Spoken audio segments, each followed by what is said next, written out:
Bonjour, alors bienvenue. Je suis heureux qu'on se retrouve dans ce 6e dimanche de Pâques. Et on va assister aujourd'hui à quelque chose que je trouve bien merveilleux. Vous savez, si on écrit l'histoire de nos familles ou nos histoires personnelles, on va être porté à dire tout ce qu'il y a de grand, de beau, de merveilleux et de lumineux. Et dans la Bible, dans l'Évangile, aujourd'hui, on commence à recevoir un des premiers grands, je dirais, conflits de l'Église, qui aurait pu presque conduire à un schisme. À distance, on peut avoir beaucoup de difficultés de comprendre ce qui nous est soumis, mais c'est qu'il y a des frères qui arrivent dans la communauté et qui viennent d'Antioche et qui disent à la communauté que si elle ne reçoit pas la circoncision, selon la loi de Moïse, les gens ne peuvent pas être sauvés. Et j'aime bien l'expression qui est prise, un endoctrinement. Donc, c'est une réalité dans laquelle on veut enfermer la communauté naissante, la communauté nouvelle. Et on voit que ça va provoquer un conflit et des discussions assez graves entre ces gens-là, Paul et Barnabé. Alors, qu'est-ce qu'on fait devant un conflit quand il y a deux autorités, on va dire, qui s'affrontent? Alors, ici, on va voir ce qu'ils vont faire, c'est qu'ils vont entrer un tiers. Alors, c'est très intéressant d'amener un tiers. Hein? Quand vous êtes en conflit avec quelqu'un, allez chercher une troisième personne que chacun reconnaît, puis vous allez voir que parfois, ça va donner des voies de solution beaucoup plus rapidement que si on continue à se quereller et s'affirmer sans avoir, je dirais, les bonnes assises. Alors eux, ils vont faire appel à la communauté de Jérusalem, qui est reconnue comme celle qui détient un service pour l'unité de l'Église. C'était pas Rome, c'était à ce moment-là Jérusalem. Et c'est beaucoup le service que je dirais, moi, de Rome, d'être un tiers. Hein? D'être un tiers qui est pas là pour exercer un pouvoir doctrinaire, mais un pouvoir dans le service de l'unité. Je pense que François semble avoir de grands talents pour accomplir ça dans l'aujourd'hui de notre Église.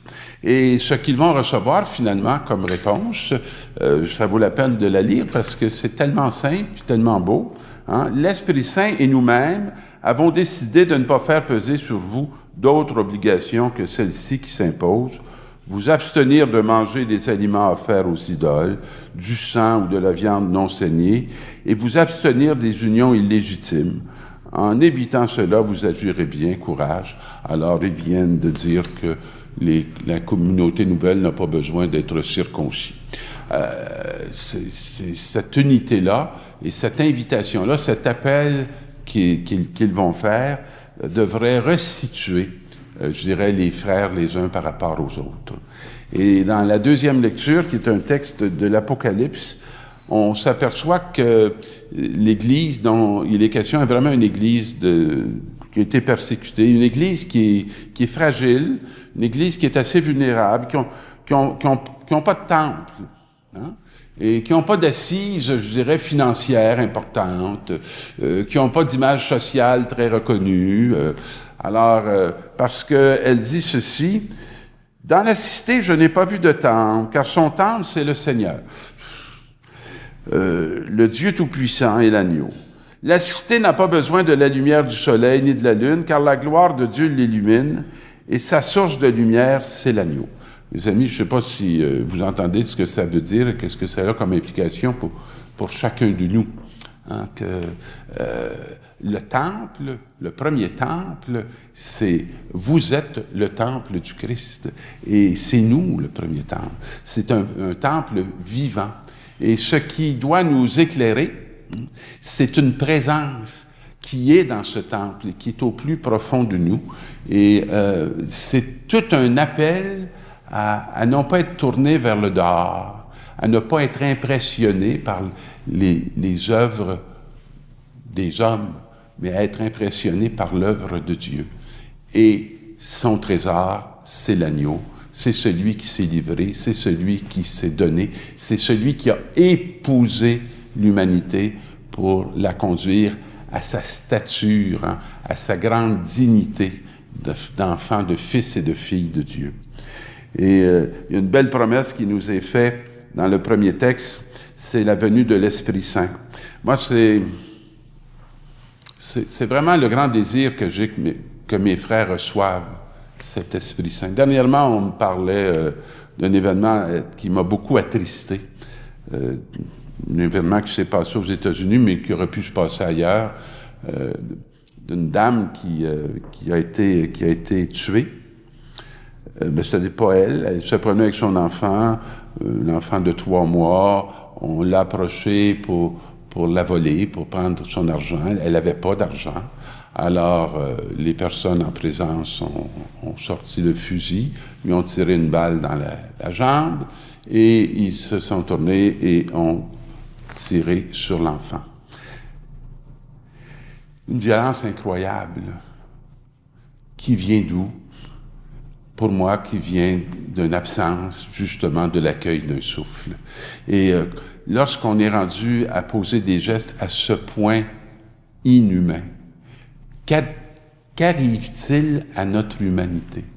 Et tout le sens de donner notre vie pour que l'humanité retrouve ou découvre ou reconnaisse sa valeur, sa beauté, sa grandeur, devient pour moi tellement essentiel, parce que si on ne s'ouvre pas sur le ciel, même sur la terre, la vie va devenir de plus en plus, je dirais, éteinte, morbide, violente. Alors la question de Dieu n'est jamais une question accessoire pour moi.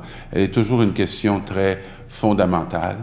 Et de recevoir l'Esprit pour aller annoncer la bonne nouvelle, de recevoir l'Esprit pour révéler au cœur des humains combien ils sont aimés, combien ils sont précieux, nous permet de retrouver une capacité de faire un corps.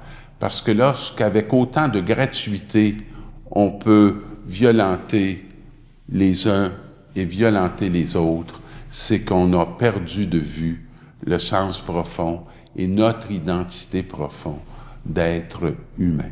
Cet être humain, il est un grand désir de Dieu et il a été très loin pour que son désir puisse advenir.